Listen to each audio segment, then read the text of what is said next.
আসলে এই সময়ের জন্য আমি দায়ী বলবো আমাদের পুরাতন মানসিকতাকে, এবং আমাদের বলতে আমি বলেছি রাজনৈতিক দলগুলোর।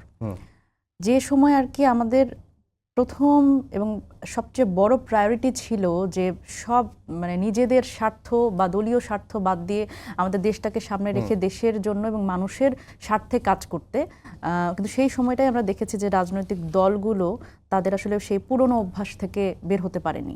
এবং দেখা গেছে যখন এই যে যারা আসলে ঐক্যের কথা বারবার করে বলছে, তারা কি নিজেদের তাদের প্রশ্ন করা প্রয়োজন যে তারা কি আসলে সেই ঐক্যের জন্য কি করেছে।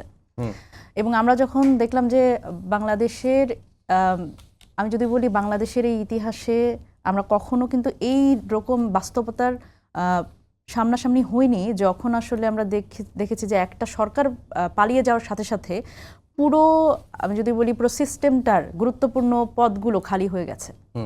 এবং এটি তো হওয়ার কথা ছিল না। ধরেন আমি যদি বলি যে রাষ্ট্রীয় প্রতিষ্ঠানগুলোর যারা গুরুত্বপূর্ণ পদে ছিল তারা যেরকম পালিয়ে গেছে, আমি যদি বলি যে প্রশাসন, মসজিদের খতিব থেকে শুরু করে সবাই পালিয়ে গেছে। সুতরাং এই যখন অবস্থা, তার মানে আমরা মানে ইতিহাসের একটা কথা তো আছে যে ইতিহাসের সবচেয়ে বড় শিক্ষা হচ্ছে আমরা ইতিহাস থেকে শিক্ষা নিই না।